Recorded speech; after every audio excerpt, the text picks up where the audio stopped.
Dito sa Papa Dudut Stories, ikaw ay hindi nag-iisa.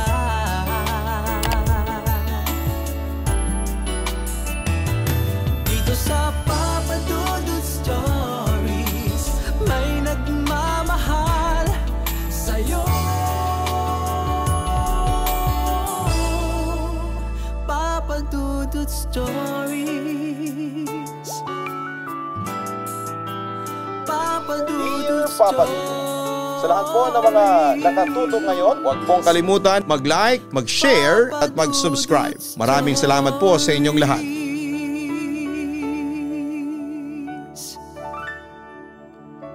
Ang pagiging estudyante raw ang isa sa mga pinakamasarap na parte ng ating buhay. Dahil nagiging malaya tayong gawin ang mga bagay na gusto natin, lalo na at wala tayong masyadong mabigat na obligasyon. Pero dahil sa kalayaan na ito, nakakalimutan natin madalas ang limitasyon natin bilang isang kabataan. Dear Papa Dudut, just call me Kier. 41 years old from Surigao pero nakatira ko ngayon dito sa Manila. Matagal na akong subscriber ng iyong YouTube channel pero ngayon lamang ako nag-decide na magpadala ng sulat sa inyo.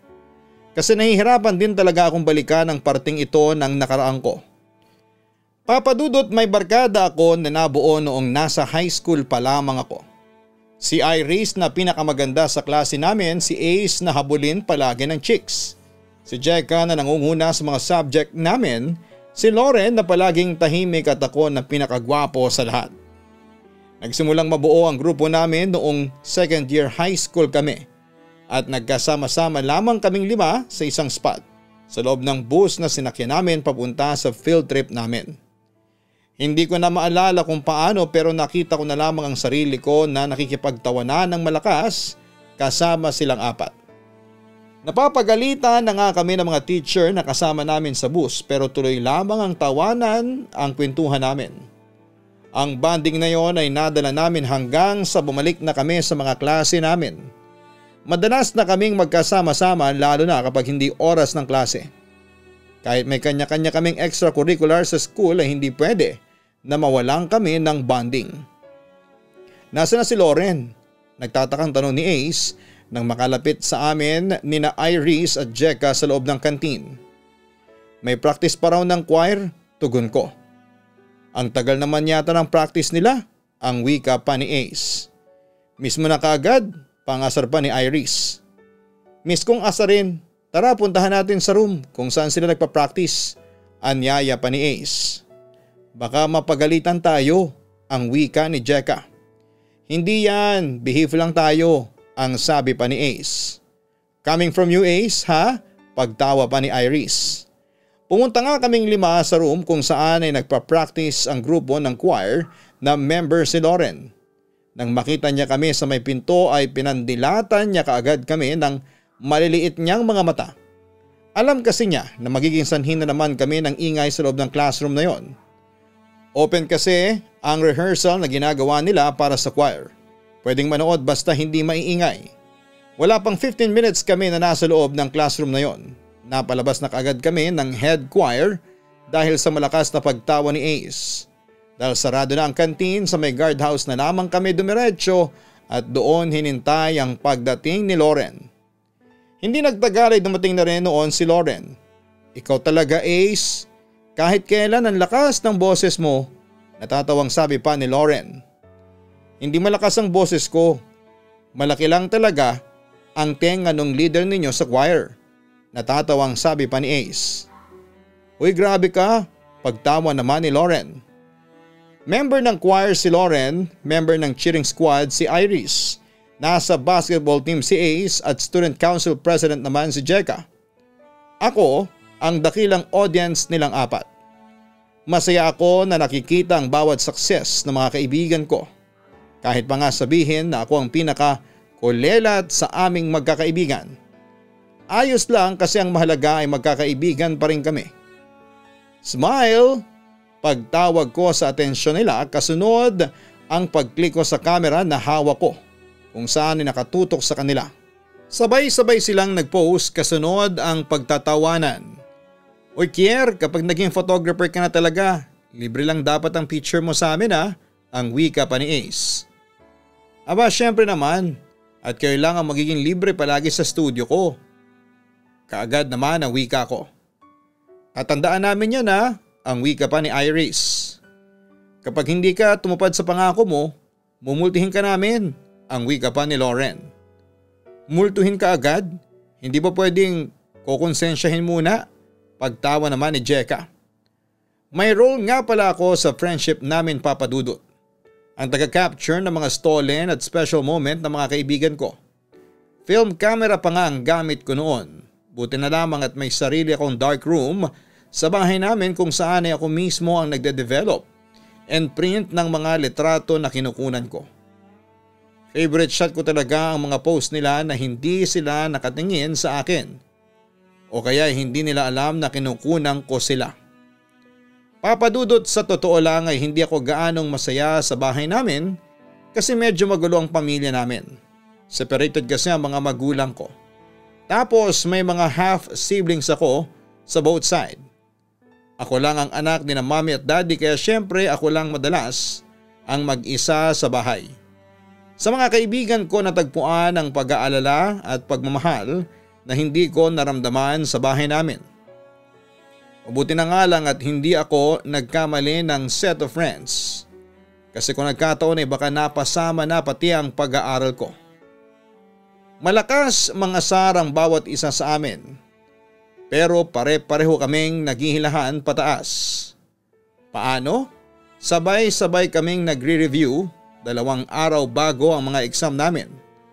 Dahil si Jack ang pinakamatalino, siya ang palagi nag-i-effort na gumawa ng mga key points to review para sa aming grupo. Binibigyan niya kami ng tips para hindi kami mahirapan sa mga exam na may computation.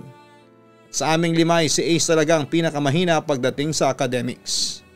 Kaya naman sa kanya rin kami nakatutok pagdating sa pagre-review namin. Never kami nag-cheat o kaya ay nagkopyahan kasi gusto naming umangat ang bawat isa sa tamang paraan. Nagawa naman namin ang goal na yon at natapos namin ang 3rd year nang hindi kami napapa-big trouble. Papadudot 4th year high school ang masasabi ko na pinakamasaya. Pero pinakamalungkot ring taon para sa amin kasi alam namin na limitado na ang mga oras na magkakasama kaming 5. Uy grabe ang bilis ng panahon ang wika ni Ace. Magkakasama sila sa may garden ng bahay ni Jeka. Kadarating ko lang noon at hindi nila alam na nasa may likuran nila akong 4. Oo nga parang kenan lang noong magkakasama tayo sa bus tapos nagtatawanan at nag-aasaran pa tayo. Ang sabi pa ni Iris. Kapag daw kasi masyadong masaya, masyado ring mabilis ang takbo ng mga oras at araw sa atin. Ang wika pa ni Lauren. Alam mo agree ako dyan. Kasi hindi ko namalaya na 2 years na palang friendship nating 5, ang sabi pa ni Jeka. Nakakatuwa silang pagmasdan at pakinggan. Lalo na noong maging topic nila mga ugali ng bawat isa. Yung tipo na kahit magkakaiba kami ng ugali magkakasundo-sundo pa rin kami. Hindi ko nabanggit kanina pero may kanya-kanya ring kaming malungkot na hugot sa mga buhay namin. Hindi na nakilala ni A sa mga magulang niya kasi adopted siya ng mga kinilala niyang pamilya. Si Iris naman ay biktima ng child abuse kaya may trauma talaga siya sa mga nakakatandang lalaki. Hirap siyang magtiwala sa kahit na sinong lalaki puwera na lamang sa amin ni Ace. Nagulat nga raw siya kasi mabilis na gumaan ang loob niya sa amin na parabang matagal na niya kaming kakilala. Pakiramdam niya ay magkakapatid daw kami noong nakaraang buhay namin. Kaya nga sobrang protective kami sa kanya kasi alam namin ang trauma niya pagdating sa mga lalaki. Hindi basta pwedeng may ibang makalapit sa kanya nang hindi dumadaan sa amin. Si Jeka naman ang pinakamatalino sa aming 5. Palagi niyang sinasabi na siya ang pinakamahina sa kanilang magkakapatid. Mga academic achiever kasi ang 2 nakakatanda niyang kapatid. Parehong naipadala na sa ibang bansa para doon magpatuloy ng pag-aaral. Kahit na nangunguna sa klase namin si Jeka ay hindi niya pa rin daw napabantayan ang katalinuhan ng mga kapatid niya, Papa Dudut. Dahilan yon para lagi siyang idaw ng mga magulang niya. Yung lahat naman ay ginagawa niya pero kulang pa rin sa paningin ng mga magulang niya. Ang huli ay si Lauren na mag-isa lang sa Maynila dahil ang pamilya niya ay nasa probinsya. Namamasukan siya nakasambahay sa isang malayong kamag-anak na nakatira malapit sa school namin kaya naman nakakapasok siya sa private school. Madalas na kinikwento niya na hindi maayos ang pakikitungo niya sa kanya ng mga kamag-anak niya. Kaya mas gusto niya nakasama kami dahil mas pamilya ang turing namin sa kanya. Doon ko naisip, Papa Dudut. Kaya siguro kami pinagtagpo ng panahon. At nagkakilala kasi may mga bagay kaming hindi matagpuan sa mga sarili naming bahay. Yon ay ang pagmamahal mula sa isang pamilya. At nang makilala namin ang isa't isa at mabuo ang aming pagkakaibigan ay hindi lang friendship ang nabuo, kung hindi isang pamilya. Kasi pinaramdam namin sa bawat isa ang hindi namin maramdaman sa mga bahay namin. Yung pagmamahal, pag-aalala at pag-aalaga na hinahanap-hanap namin. Habang patuloy sila sa pagkwekwentuhan ay bigla kong napindot ang shutter ng camera ko na dahilan para mag-flash yon at makuha ko ang atensyon ng mga kaibigan ko. Kier, andyan ka na pala. Hindi ka man lang nagsasabi, bulalas pa ni Iris. Lumapit na ako sa kanila. Palagi ka na lang nag-stolen shot sa amin, paghampas sa akin ni Lauren. Ganon talaga kasi nga, mas realistic. Pagtawa ko naman. Uy pero ilang buwan na lang at gagraduate na tayo. Ano bang mga plano ninyo? Medyo seryosong tanong ni Ace. Sa aming 5 siya ang pinakakwela kaya medyo nakakapanibago kapag nagiging seryoso ang boses niya.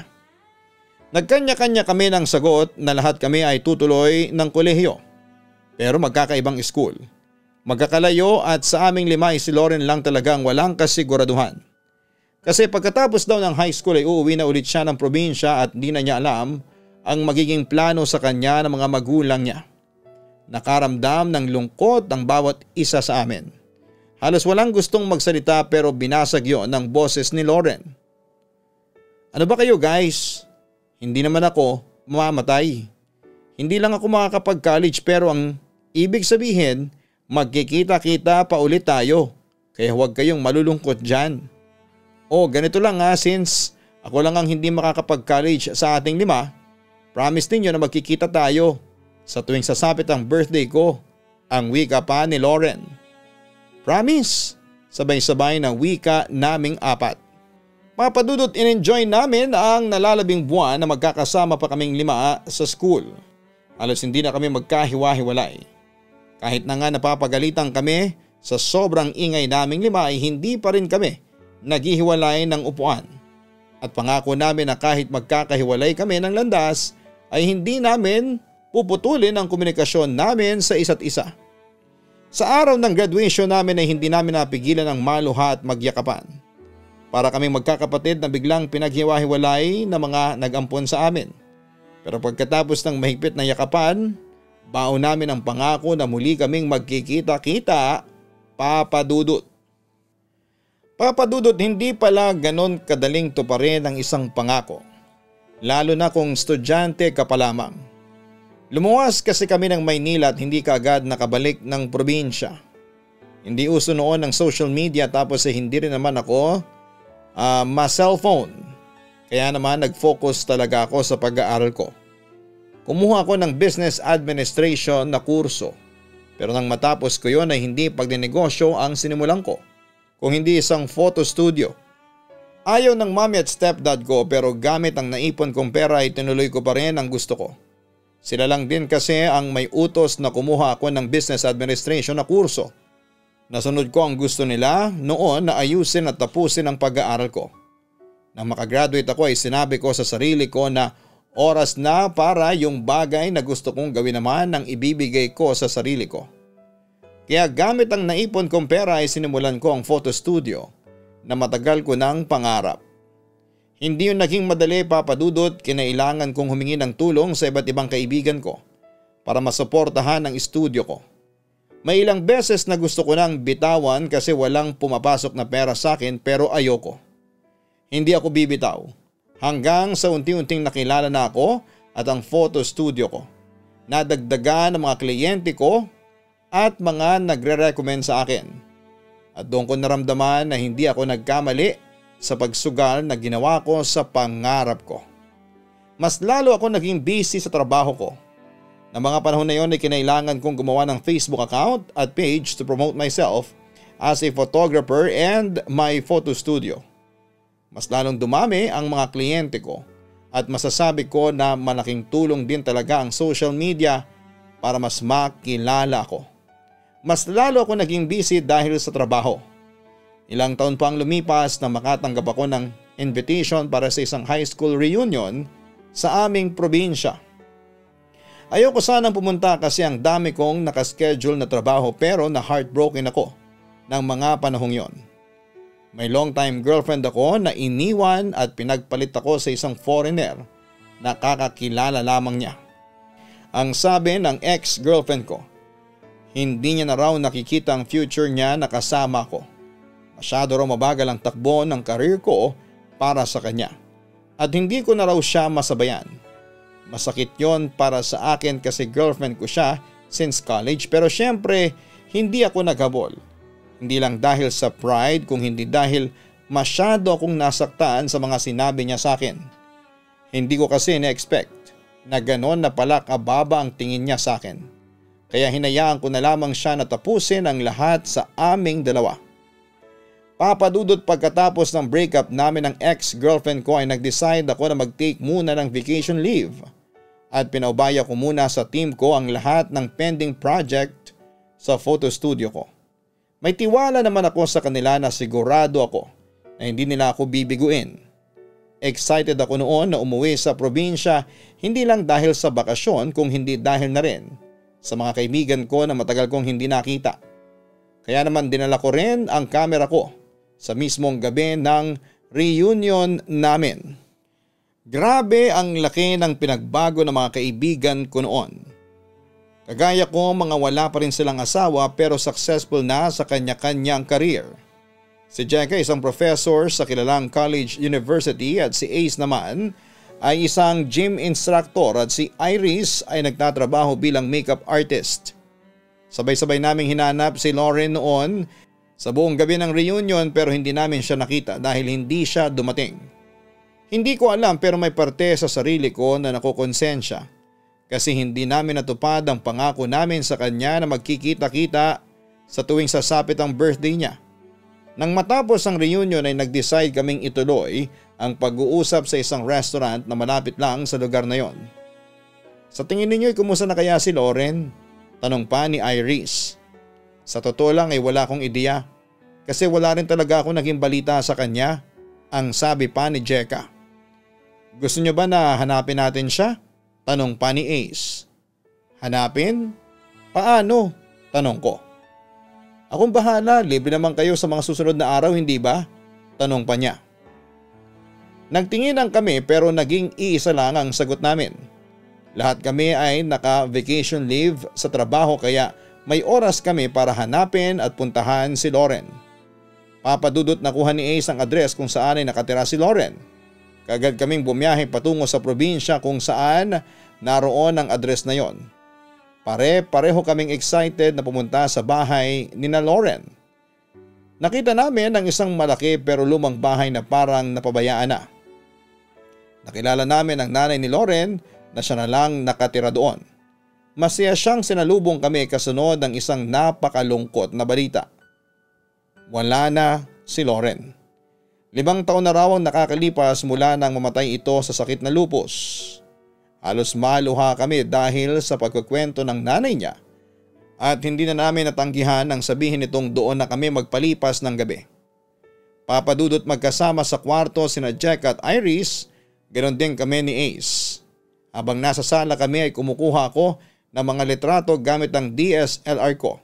Nang i-check ko ang mga litrato na yon ay nagulat ako nang makita ko doon ang isang imahe ng babaeng nakasuot ng itim na bestida. Kagad ko yung pinakita kay Ace at akala niya ay edited ang litrato na yon, pero sabi ko ay hindi ko yon ma-edit dahil nasa DSLR ko mismo. Nang i-check namin ang iba pang litrato, may kuha ko na mas malinaw na makikita mukha ni Lauren na parang duguan. Pinakita namin yon kina Iris at Jeka, pare-pareho kaming kinalabutan na 4. Hindi ko alam kung anong pumasok sa isipan namin noon, Papa Dudut, pero ang takutan na yon ay nauwi sa paglalaro namin ng Spirit of the Coin para tawagin ang kaluluwa ni Lauren. Gusto namin siyang makausap at gusto namin siyang kumustahin. Walang daliri ang nakalapat sa bariyang nasa ibabaw ng ginawa naming Ouija board. At nang magsimula yon na gumalaw, ay pilit naming nilabanan ang mga takot sa katawan namin. Lalo na nang magpakilala ang kausap naming espiritu na siya ay si Lauren. Nung una ay maayos siyang nakikipag-usap sa amin. Hanggang sa sinabi ng espiritong nasa barya na isa sa amin ang kailangan na sumunod sa kanya sa hukay. Galit na galit daw si Lauren sa amin kasi hindi kami tumupad sa pangako namin sa kanya, kaya hindi raw siya makakapayag na walang sumunod sa amin. Humingi kami ng tawad pero hindi niya kami pinatawad. At sa takot namin ay sabay-sabay kaming bumitaw sa barya na yon kasunod ng pagsunog sa board na ginamit namin. Hindi na kami noon nakatulog dahil pakiramdam namin ay kasama lang namin sa 4 na sulok ng kwarto na yon ang kaluluwa ni Lauren. Papa Dudut, akala namin ay matatapos na doon ang pananakot na ginawa ni Lauren sa amin pero hindi pa pala. Nang bumalik ako sa Maynila ay palagi ko siyang nararamdaman. Nakikita ko si Lauren sa loob ng kwarto ko na nakasuot ng itim na bestida at duguan ang kanyang mukha. Hindi ko maintindihan kung bakit ganon ang itsura niya. Kahit nababalot ng malapot na dugo ang mukha niya ay sigurado ako na siya ang kaibigan ko, pero bakit duguan ang mukha niya? Gayong namatay siya sa sakit na lupus, sabi ng nanay niya.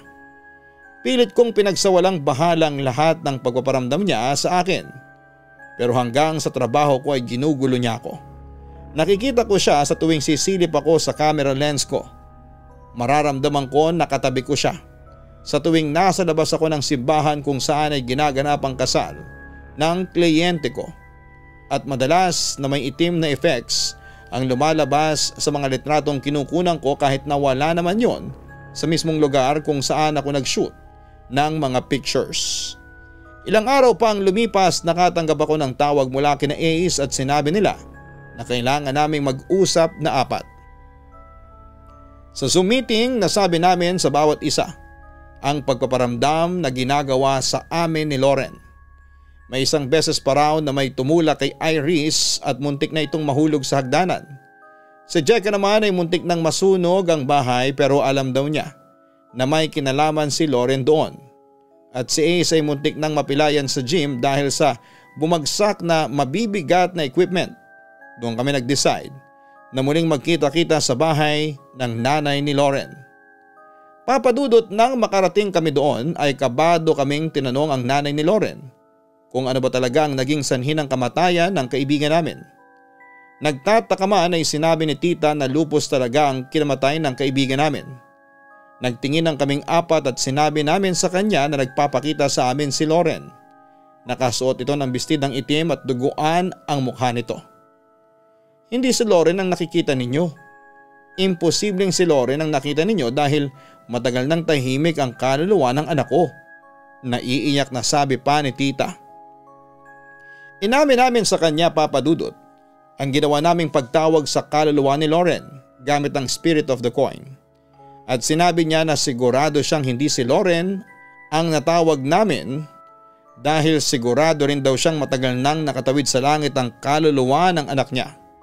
Malamang daw ay isang masamang elemento, diablo ang natawag namin at ginagaya lamang ang anyo ng aming kaibigan para mapaniwala kami na si Lauren ang natawag namin. Doon namin nasimulan na mapagtantong tama ang sinabi ni tita nang makita namin ang death certificate ni Lauren kung saan ay nakasulat na lupus talaga ang kanyang kinamatay. Nang dahil doon ay mas lalo kaming nanghilabot dahil sigurado kami na isang diablo nga ang natawag namin at sinasadya nitong gayahin lamang ang itsura ng kaibigan namin para linlangin ang aming paniniwala. Papa Dudut, sa tulong ng nanay ni Loren ay nagpadasal kami sa simbahan at nagpabasbas na rin sa pare kasunod ang pangungumpisal ng aming mga kasalanan. Kasama sa kasalanan na yon ang pagtawag namin sa kaluluwa mula sa kabilang buhay. Hindi naging madali ang lahat dahil paulit-ulit pa rin na dinadalaw at ginugulo kami ng babaeng nakaitim. Duguan ang mukha na nagpapanggap na si Loren, pero paulit-ulit din namin siyang dinadasalan hanggang sa tuluyan na siyang mawala. Pinakita rin sa amin ng nanay ni Loren ang diary ng kaibigan namin kung saan ay nakasulat ang mga pangalan namin at ikinuwento ang masasaya niyang alaala na kasama kami. Naiyak kami kasi lahat ng yon, bawat oras na magkakasama kami ay pinapahalagahan ng kaibigan namin. Paulit-ulit niyang sinasabi sa diary niya na proud siya sa mga achievement ng mga kaibigan niya. Hindi siya nagtanim ng sama ng loob kahit na hindi namin natupad ang pangako namin sa kanya. Kahit na hindi man lang namin siya nadalaw noong mga panahon na may sakit siya. Ang hiling niya lang daw, sana sa susunod na mabuhay siya ay magkaroon siya ng mga kapatid na kagaya namin. Pakiramdam ko ay hindi ko deserve ang maging kapatid ni Loren. Pero kung bibigyan ako ng pagkakataon na makapili ng magiging parte ng aking pamilya sa susunod na buhay ay hindi ako magdadalawang isip na piliin ang kaibigan ko. Dito na rin po nagtatapos ang sulat ko at sana ay may aral po itong naiwan sa ating mga kaistorya na nakikinig ngayon. Lubos na gumagalang, Kier. Maraming salamat, Kier, sa pagsulat mo sa aking YouTube channel. Sigurado ako na maghalong emosyon ang nararamdaman ngayon ng ating mga kaistorya dahil sa kwentong ibinahagi mo ngayon. Lungkot dahil sa pagkawala ng isa sa mga matalik ninyong kaibigan na si Loren, na walang ibang ginawa kung hindi ang suportahan kayo kahit na hindi kayo magkakasama. At kilabot para sa kakaibang nilalang na inyong natawag dahil sa paglalaro ng Spirit of the Coin.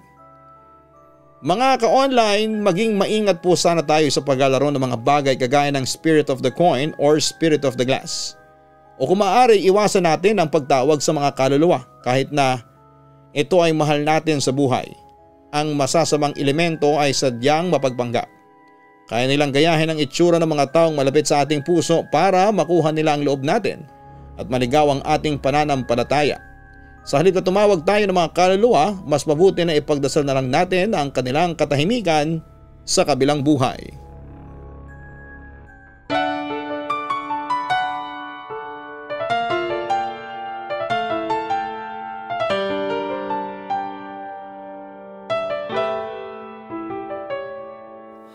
Ang buhay ay mahiwaga, laging may lungkot at saya. Sa Papa Dudut Stories, laging may karamay ka.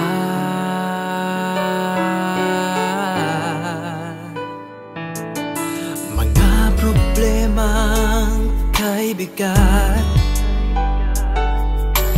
dito ay pakikinggan ka. Sa Papa Dudut Stories, kami ay iyong kasama. Dito sa Papa Dudut Stories, ikaw ay hindi nag-iisa.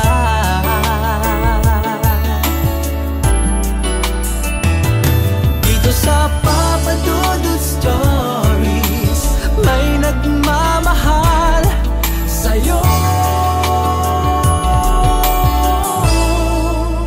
Papa Dudut Stories, Papa Dudut Stories,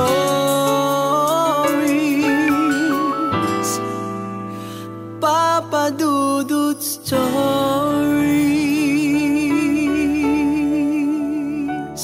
Hello mga ka-online, ako po ang inyong si Papa Dudut. Huwag kalimutan na mag-like, mag-share at mag-subscribe. Pindutin ang notification bell para mas maraming video ang mapanood ninyo. Maraming salamat po sa inyong walang sawang pagtitiwala.